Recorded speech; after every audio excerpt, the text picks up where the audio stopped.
우리 한번 따라해 보시겠습니다. 승리를 가져오는 다윗의 마음. 오늘 우리가 살고 있는 이 세상의 가치관을 크게 두 가지로 나눈다면 인본주의 가치관과 신본주의 가치관으로 나눌 수가 있습니다. 인본주의는 칼 막스의 말처럼 물질 생활과 사회 구조를 먼저 바꿈으로 인간을 개조할 수 있다고 주장합니다. 거기에 비해서 신본주의인 기독교는 환경이나 물질 생활이 먼저가 아니라 근본적으로 사람이 마음이 변화되어야 진정한 행복과 변화가 있다고 말합니다. 한 번은 인본주의자와 신본주의자가 함께 길을 걸어가다가 거지와 마주치게 되었습니다. 그러자 인본주의자는 사회제도의 개혁은 저 사람에게 새 옷을 입혀줄 수 있습니다 라고 주장합니다. 옆에 있던 기독교인은 이렇게 대답합니다. 그러나 그리스도께서는 저 사람을 새 사람으로 만들 수가 있습니다. 만약에 거지의 마음이 변화되지 않고 삶이 변화되지 않는다면 아무리 새 옷을 입혀주어도 곧 더러운 옷이 되어버리고 말지 않겠습니까? 성경 잠언 4장 23절에 모든 지킬 만한 것 중에 더욱 무엇을 지키라? 내 마음을 지키라. 생명의 근원이 이에서 남이니라고 말씀합니다. 돈이나 명예, 권력이나 건강 또는 제도나 사회 구조보다도 내 마음을 지키라고 말씀하고 있습니다. 모든 생명의 근원이 바로 마음에서 나기 때문입니다. 마음은 인생의 방향을 결정하지요. 열심보다 더 중요한 것이 방향인데 바로 그 방향이 내 마음에서 결정된다는 것입니다. 또 마음은 해석을 결정짓기 때문에 중요합니다. 같은 음악 연주회를 보고 나오는데 마음의 해석에 따라서 행복한 사람이 있고 돈만 아깝다고 생각하는 사람이 있습니다. 어떤 일 자체가 그 사람을 화나게 하거나 기분 나쁘게 하는 것이 아니라 그 사람의 마음에서 어떻게 해석했느냐에 따라 달라집니다. 만약에 어떤 사람이 좋은 사람으로 남아있다면 그 사람이 좋은 사람일 수도 있지만 더 정확히 말하면 그 사람에 대한 나의 해석이 좋기 때문인 것입니다. 이렇게 인생의 방향과 해석을 결정짓는 중요한 마음이 만약에 잘못되어 있다면 그 사람이 과연 승리하는 인생을 살아갈 수가 있겠습니까? 오늘의 본문 시편 37편은 다윗 왕이 쓴 시로 노년이 되어서 젊은이들에게 교훈하는 내용을 담은 것으로 알려져 있습니다. 다윗은 사울 왕 이후에 혼란한 이스라엘을 통일한 왕입니다. 무엇보다도 하나님의 마음에 합한 사람으로 이스라엘 모든 백성들에게 존경을 받는 이스라엘의 상징과 같은 왕이기도 합니다.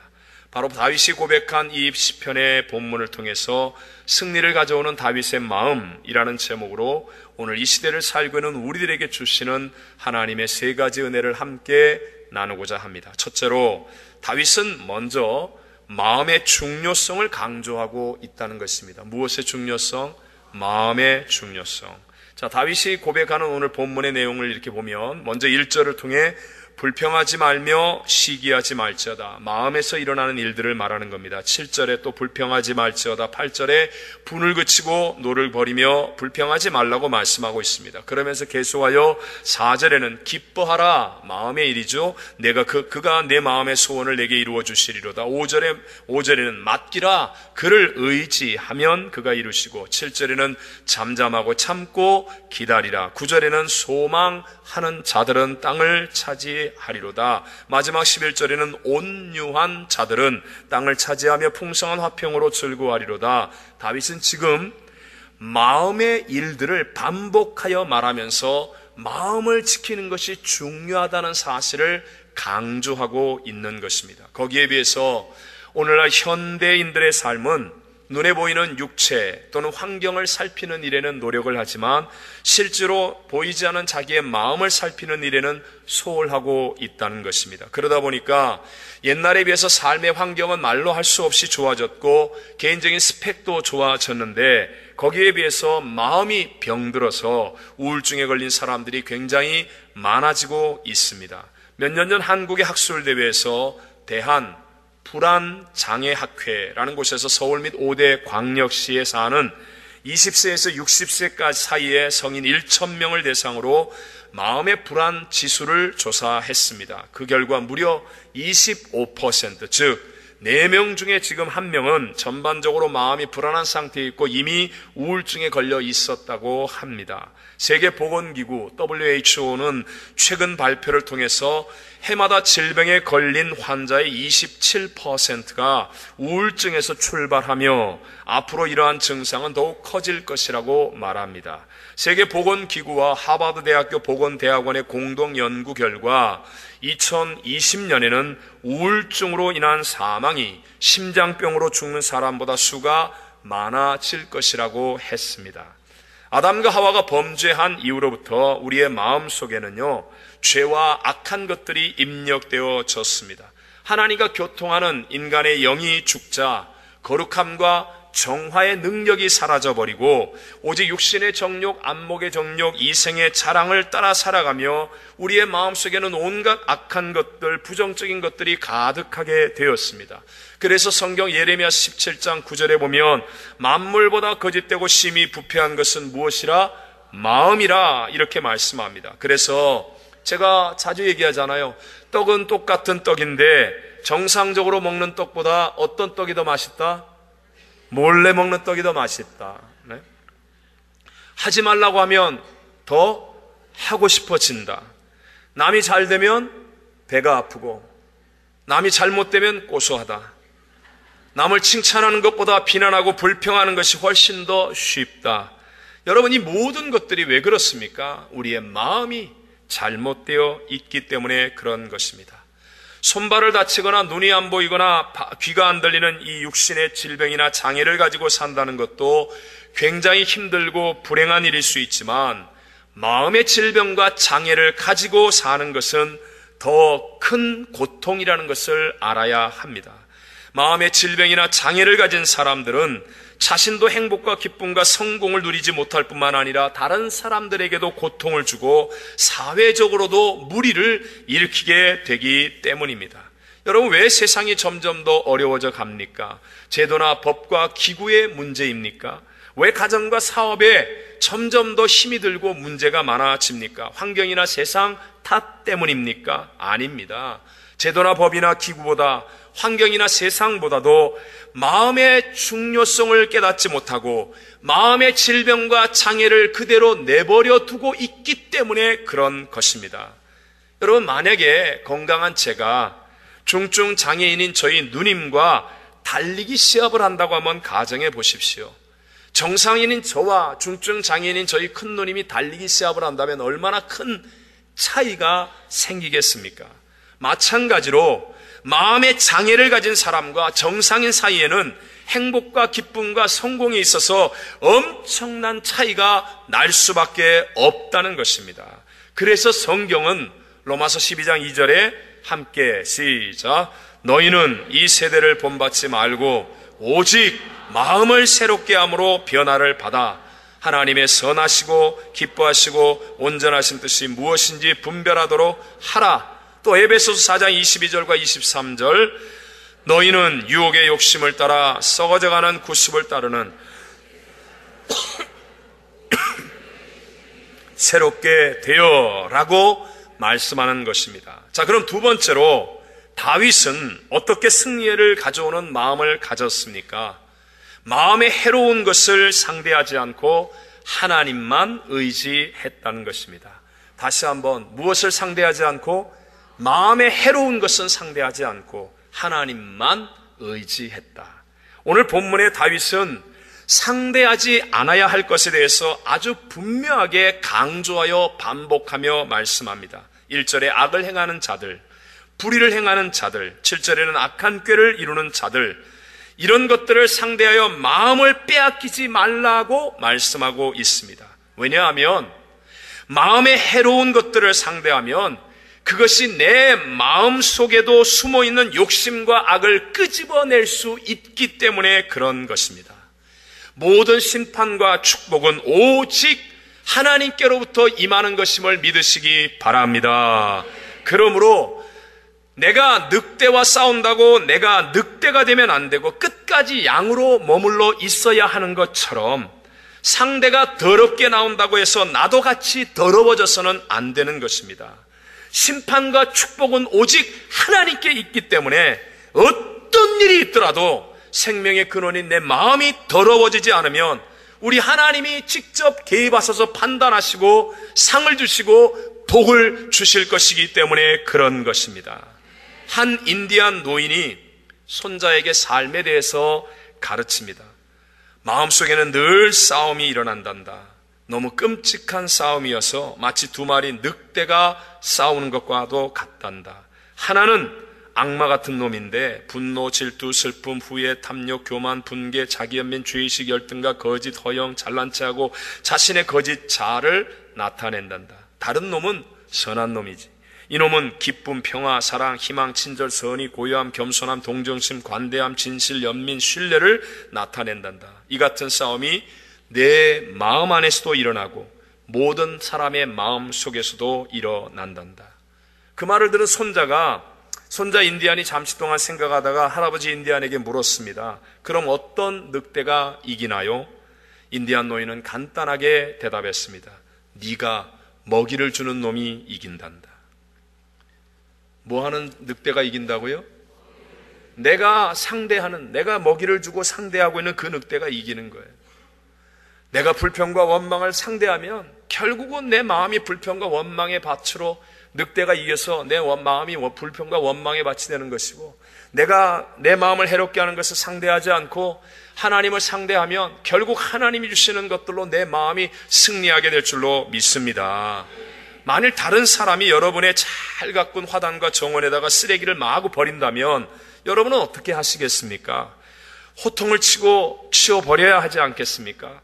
그렇다면 여러분, 내 마음의 화단과 정원을 예배를 통해서 잘 가꾸어 놓고서는 또 세상에 나가서 불평과 원망, 음란과 방탕, 온갖 부정적인 이야기들, 이런 것들로 마구 쏟아 버리게 한다면 여러분은 어떻게 해야 하겠습니까? 다윗은 마음을 해롭게 하는 것을 상대하지 않고 하나님만을 철저히 의지하였기 때문에 강하고 담대해진 마음으로 승리하는 인생을 살 수 있었음을 믿으시기 바랍니다. 그러니까 다윗은요, 골리앗 앞에서도 두려워하지 않습니다. 사울왕의 모진 핍박도 능히 이겨내는 마음이었습니다. 광야에서도 하나님을 높이고 찬양하는 아름다운 마음을 지켰습니다. 그 많은 전쟁 가운데서도 하나님을 의지하여 기도하며 강하고 담대한 믿음의 승리자가 될 수 있더라는 것입니다. 요즘 젊은이들이 많이 쓰는 말 가운데 하나가 멘붕이라는 말이 있습니다. 멘탈 붕괴죠. 마음이 무너졌다는 말입니다. 여러분, 세상을 상대하면요, 밤낮 없이 열심히 일하고 바쁘게 일하는 것 같지만, 그러나 천하 없는 사람이라도 멘붕이 될 수밖에 없습니다. 정신 분석학적으로 마음의 병인 우울증은 평소에 자신이 의존하는 대상을 잃을 때 온다고 합니다. 평소에 돈이나 지위, 자리, 권력, 명예, 부모, 친구, 백, 이런 것들을 의지하고 있다가 그런 것들의 도움이 사라지게 될 때 마음이 불안에 떨게 되고 우울증에 걸리게 된다는 것이죠. 우리 하나님은 절대로 우리를 떠나지 않는 분이며 우리를 배신하지 않는 분이요, 우리와 함께하는 진실하신 분이심을 믿으시기 바랍니다. 창세기 13장에 보면 아브라함과 롯의 목자 사이에 양들이 많아지니까 다툼이 생기는 장면이 나옵니다. 그러자 아브라함은 어떻습니까? 시기와 다툼을 상대하지 않고 그냥 하나님 한 분만을 의지하면서 조카인 롯에게 네가 좌하면 내가 우하고 네가 우하면 내가 좌하리라 합니다. 하나님만을 선택하지요. 마음속에 다툼과 시기와 분쟁을 선택하지 않는 거예요. 근데 조카 롯은 세상을 선택합니다. 그래서 눈에 보기에 좋은 풀이 많고 물이 넉넉한 소돔과 고모라 땅을 선택합니다. 겉으로 보면 여러분, 삼촌이 바보 같지 않습니까? 저래가지고 세상 어떻게 이기며 살겠나, 저래서 어떻게 집안 건지겠나, 이런 생각이 들 정도 아닙니까? 그러나 우리는 결과를 잘 압니다. 누가 복을 받습니까? 세상을 의지했던 롯의 가정은요, 소돔과 고모라 성이 불타 없어질 때 마음이 무너진 가정이 되어집니다. 그래서 부인은 뒤돌아보다가 소금기둥되고 두 딸은 술 취한 아버지와의 사이에서 자식을 낳는, 이건 완전히 무너져버리는 가정이 되어버리고 맙니다. 그렇지만 하나님을 의지하고 마음을 지켰던 아브라함은 더 강하고 담대한 마음으로 롯을 구출하고 중보기도 하고 이 땅을 살리는 위대한 믿음의 조상이 된 줄로 믿습니다. 언제나 하나님을 의지하여 마음을 강하고 담대히 하는 것이 승리의 비결이라는 것입니다. 반대로 마음을 약하게 만들고 마음을 부정적으로 만드는 것을 접하고 듣고 묵상하는 것이 바로 패배의 원인이라는 것입니다. 그래서 모세가 사역을 마무리하면서 가나안 정복을 앞둔 이스라엘 백성들과 큰 사명을 앞에 두고 있는 후계자 여호수아에게 유언으로 이렇게 말하지 않습니까? 신명기 31장 6절과 7절을 한꺼번에 같이 읽어보겠습니다. 시작. 너희는 강하고 담대하라. 그들 앞에서 떨지 말라. 이는 네 하나님 여호와 그가 너와 함께 가시며 결코 너를 떠나지 아니하시며 버리지 아니하실 것임이라 하고 모세가 여호수아를 불러 온 이스라엘 목전에서 그에게 이르되 너는 강하고 담대하라. 너는 이 백성을 거느리고 여호와께서 그들의 조상에게 주리라고 맹세하신 땅에 들어가서 그들에게 그 땅을 차지하게 하라. 아멘. 여러분, 우리가 이제 정복해야 될 2014년이 뭐 불경기가 어떻고 미국이 어떻고 세계가 어떻고 그래도 하나님께 마음을 두시고 하나님을 의지하여 강하고 담대한 마음으로 이기는 자가 되시기를 바랍니다. 예수님도 제자들에게 요한복음 16장 33절에 말씀하죠. 이것을 너희에게 이르는 것은 너희로 내 안에서 평안을 누리게 하려 함이라. 세상에서는 너희가 환난을 당하나 담대하라. 내가 세상을 이기었노라. 마음을 강하게 하고 담대히 하는 것이 승리하는 마음의 핵심이라는 것입니다. 여러분, 찬양이나 또는 기도나 설교 등등 영감과 기름 부음이 있는지 없는지를 알 수 있는 가장 확실한 방법이 무엇이냐? 이것은 계속 반복하여 들을 때 듣는 사람의 마음속에 하나님을 의지하여 강하고 담대한 마음이 넘쳐나느냐 아니냐를 통해서 확인할 수 있는 거예요. 처음에는 듣기 좋아도 몇 번 듣다 보면 하나님을 의지하는 강하고 담대한 마음이 안 생기면 이건 기름 부음이 아닙니다. 그러나 딱딱해 보이지만 자꾸 들으면 들을수록 하나님을 의지하는 강하고 담대한 마음으로 회복되어진다면 여기에 바로 하나님의 기름 부으심과 능력이 있는 것입니다. 오늘도 하나님은 마찬가지예요. 하나님 우리의 마음이 강하고 담대한 쪽으로 인도하고 계십니다. 하나님은요, 어떤 문제, 어떤 환난, 어떤 고통이 있어도 하나님은 그것보다 크신 분입니다. 우리의 마음만 강하고 담대하면 우리도 반드시 이기는 자가 될 줄로 믿습니다. 사도행전 27장에 오면 유라굴로의 광풍으로 바울이 탄 배, 로마의 군병들, 선주와 선장, 뭐 이런 사람들이 탄 배가 다 파손이 되어 죽을 정도까지 되지 않습니까? 모두가 두려워합니다. 로마의 군인도, 백부장도, 선주도, 선장도, 돈 있는 자도 다 두려워할 때 오직 사도 바울만은 담대하게 외칩니다. 하나님을 의지하는 마음이 있었기 때문에 강하고 담대한 마음으로 선포하는 거예요. 사도행전 27장 25절에 말합니다. 그러므로 여러분이여 안심하라. 나는 내게 말씀하신 그대로 되리라고 하나님을 믿노라. 할렐루야. 여러분, 좀 이런 믿음의 배짱이 있는 교회와 성도가 되시기를 바랍니다. 한국의 가나안 농군학교라고 여러분 아십니까? 그 가나안 농군학교를 세워서 한국이 그렇게 어려울 때 기독교 계몽운동을 일으켰던 새 역사의 그 귀하게 쓰임받은 김용기 장로님이 그 가나안 농군학교 하는 데마다 그 산 위에다가 기도실을 만들어 놓고 그리고 기도실에 이렇게 써 놓았습니다. 조국이여 안심하라. 내가 기도하고 있다. 제가 맨 처음에 그걸 볼 때 좀 기분 이상하더라고요. 자기가 기도하면 기도했지. 근데 조국이여 안심하라. 내가 기도하고 있다. 그런데요, 김용기 장로님의 일평생을 보니까 그게 진짜 감동이 되더라는 거예요. 하루도 새벽을 빼지 않고 거기 가서 몇 시간씩 조국이여 안심하라. 내가 기도하고 있다. 기도하는 거예요. 기도하는 거예요. 그걸 보면서요, 제가 큰 도전을 받았습니다. 동일한 하나님을 믿는 여러분과 저도 남가주여 안심하라. 우리 교회가 기도하고 있다. 네? 미국이여 안심하라. 우리들이 기도하고 있다. 하나님이 주시는 강하고 담대한 믿음의 마음을 회복해 되시기를 바랍니다. 2014년이 우리 앞에 어떤 두려움으로 다가와도, 우리의 가정과 사업과 삶의 어떤 문제와 위기가 다가와도 하나님은 문제보다 크신 분이십니다. 하나님을 의지하면, 내 마음만 강하고 담대하게 할 수 있다면 반드시 사는 길이 나오고 이기는 길이 나오게 될 줄로 믿습니다. 마지막 세 번째로, 예수님이 함께 하시면 강하고 담대한 마음이 된다는 것입니다. 누가 함께 하시면? 예수님이 함께 하시면. 세상에 좋은 것들과 나쁜 것들이 만나면 대부분 나쁜 것으로 변화됩니다. 예를 들어서 봉지 안에 좋은 사과와 썩은 사과가 만납니다. 그러면 조금 있다가 어떻게 되죠? 다 썩은 사과가 됩니다. 제가 알고 있는 그냥 차가 벤츠라고 예를 들고, 좋은 벤츠 자동차에다가 몇십 년 된 고물 자동차 부속을 끼우면 그러면 그 차는 좋은 차가 돼요? 나쁜 차가 돼요? 나쁜 차가 돼요. 좋은 것과 나쁜 것이 만나면 세상에서는요, 다 나쁜 쪽으로 변화되게 되어 있습니다. 그러나 예수님은요, 어떤 것, 누구와 만나도 다 새롭게 변화되는 것임을 믿으시기 바랍니다. 이게 다른 점이에요. 이게 세상에서 살고 있는 우리들이 쉽게 어셉트하지 못하는 이런 차이점이라는 겁니다. 고린도후서 5장 17절에 말씀하죠. 시작. 그런즉 누구든지 그리스도 안에 있으면 새로운 피조물이라. 이전 것은 지나갔으니 보라 새것이 되었도다. 누구든지 그리스도 안에 있으면 새것이 되어지는 역사가 일어날 줄로 믿습니다. 마가복음 5장에 나오는 12년 혈류병 앓았던 여인의 이야기를 잘 알죠. 이 병은 저주의 병으로 율법적으로 이 병자가 만진 것은 다 부정한 것이 됩니다. 그래서 누구도 친구가 될 수 없고 어떤 일도 할 수 없는 저주받은 형벌의 질병입니다. 이 여인은 병을 치료하기 위해 모든 가진 돈은 다 허비했고요.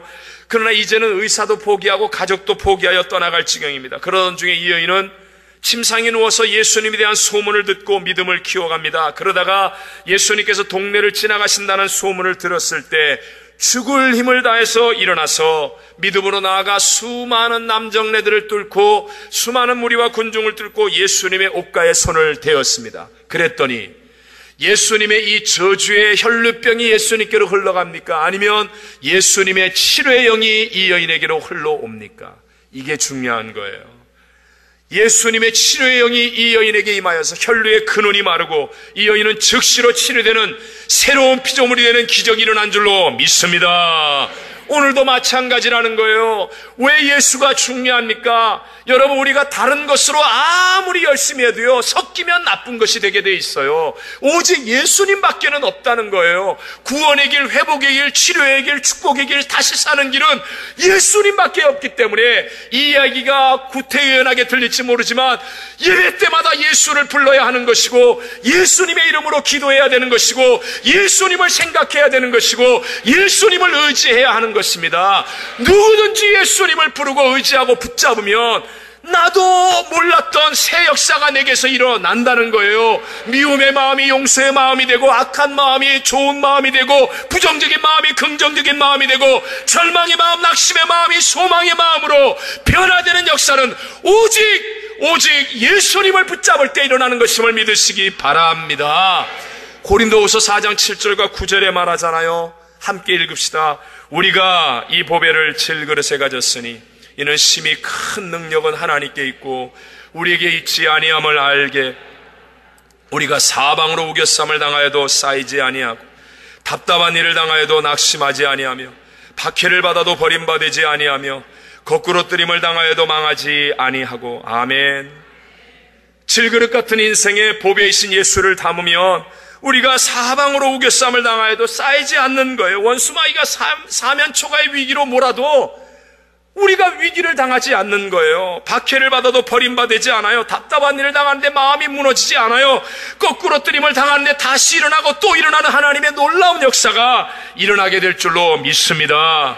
여러분, 그 예수님을 구세주로 믿으시면 아멘 하십시다. 그렇다면 여러분, 이 시간에 여러분의 가슴속에 마음속에 예수 안에서 변화된 자신의 모습을 마음에 담고 있는지를 돌아봐야 합니다.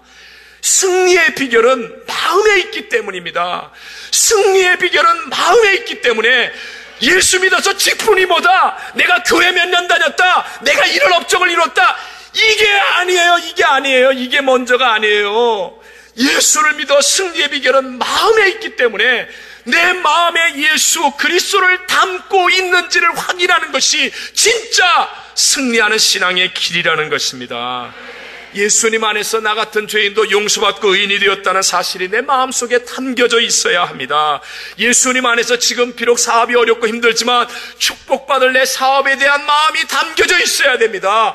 의사가, 병원이, 세상이 뭐라 그래도 예수님 안에서 건강해질 내 육체에 대한 내 생각이 내 마음속에 담겨 있어야 합니다. 예수님 안에서 성령 충만하여 하나님께 영광 돌리는 하나님의 자녀의 영광의 모습이 내 마음에 담겨져 있어야 한다는 것입니다.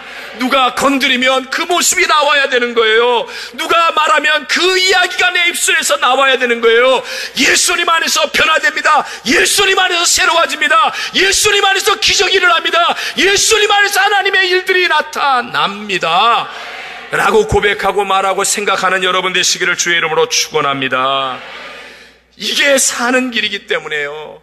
이 길 이외에는 없기 때문에요. 하나님도 보혜사 성령님을 우리에게 보내어 주셔서 예수를 생각나게 하는 겁니다. 우리의 세포 속에 예수가 생각나고 시간 순간 속에 예수가 생각나도록 성령 하나님까지 우리에게 보내어 주셨습니다. 요한복음 14장 26절에 말합니다. 시작. 보혜사 너희에게 모든 것을 가르치고 내가 너희에게 말한 생각나게 하리라. 아멘. 그래서 교회는 성령으로 충만할 때 예수의 영이 가득 차고 예수의 마음과 생각으로 충만해질 수 있는 것입니다. 한번 따라해 보겠습니다. 보혜사 성령님은 나를 돕기 위해서 하나님께로부터 보내심을 받아 항상 나와 같이 계십니다. 믿으시면 아멘. 예수님도, 예수님의 제자들도요, 이 보혜사 성령님으로 충만해지자 마음이 예수님으로 불타오르는 거예요. 그들에게 겉으로 변한 거 하나도 없잖아요. 졸업장을 얻거나 무슨 신분을 얻거나 직분을 얻은 거 아니잖아요. 성령이 충만해지니까 마음이 예수로 불타오르는 거예요. 마음이 변화되니까 그 앞에 놓여있는 어떤 어려움과 문제도 극복하며 하나님의 영광을 나타내는 위대한 사람들이 되더라는 것입니다. 예수님을 십자가에 못 박아 죽였던 그 무서운 권력자들 앞에서도 조금도 주눅이 들지 않고 복음을 전하는 제자들을 보면서 오히려 협박하던 권력자들이 놀랄 정도였습니다. 사도행전 4장 13절에 그들이 베드로와 요한이 담대하게 말함을 보고 그들을 본래 학문 없는 범인으로 알았다가 이상히 여기며 또 전에 예수와 함께 있던 줄도 알고 라고 말합니다. 학문이 없는 범인, 쉽게 말하면 바보 같은 사람들로 알았는데 아니 어떻게 이렇게 올바르게 구약을 인용하면서 담대하게 하나님의 말씀을 전할 수 있는가 놀랄 정도가 되었다. 그 이유를 사도행전 4장 8절에 분명히 말씀하지요. 이에 베드로가 무엇이 충만하여 성령이 충만하여 이르되 백성의 관리들과 장로들아 성령이 충만할 때 우리 안에 그리스도 예수의 마음이 담겨지게 되는 줄로 믿습니다. 여러분 토끼는요 아무리 인상을 써도 무서워요 안 무서워요? 안 무섭습니다. 그러나 사자는요 웃기만 해도 무섭습니다. 마찬가지로 토끼와 같은 내가 인상 쓴다고 원수마귀가 무서워할 것 같아요? 웃고 지나갑니다. 내 안에 사자같이 강하고 담대한 예수님의 심장이 있어야 됩니다. 예수님의 심장이 있어야 그래야 원수마귀는 우리가 웃고 있는데 그냥 순복음교회만 보면 그냥 나성 순복음교회 보면 한 길로 왔다 7길로 떠나게 될 줄로 믿습니다. 교회는요 세상과 문제를 이길 만큼 마음이 강하고 담대한 사람을 키워내는 곳입니다. 교회는 그저 오냐오냐하고 어서 오십시오 어서 오십시오 해서 무슨 말 한마디만 들으면 안 한다 때려쳐라 그만둔다 교회 안 나간다 이런 사람들을 만들어내는 곳이 아니라 천인이 대적하고 만인이 핍박해도 성령의 불같은 마음 가지고 예수 그리스도를 증거하고 주님 교회를 위해 충성하겠다는 사람들이 일어나는 그것이 진짜 교회인 줄로 믿습니다. 그래서 성령이 불타는 교회가 되어져야 돼요. 교구가 모일 때, 청년들이 모일 때, 주일학교가 모일 때 모든 모임마다 기도와 말씀이 불붙는 교회가 되어져야 돼요. 성도 여러분 하나하나 한 분 한 분이 성령의 불꽃이 되시기를 주의 이름으로 축원합니다. 이것이 너무너무 중요하기 때문에 이것을 반복하고 또 반복하는 거예요. 교회 봉사나 헌신, 전도, 선교 이런 것들 우리 힘으로 어떻게 합니까? 그러나 여러분, 내가 아무리 힘없고 빼곡고 작은 자라 할지라도 성령이 역사하시면 예수님의 심장이 내 안에 터지는 마음이 되어져서, 그래서 나도 생각하지 못했던 놀라운 하나님의 새 역사와 기적들을 체험하게 되고 누리게 될 줄로 믿습니다. 예수로 말미암아 마음이 변화되면 자꾸만 선순환이 일어납니다.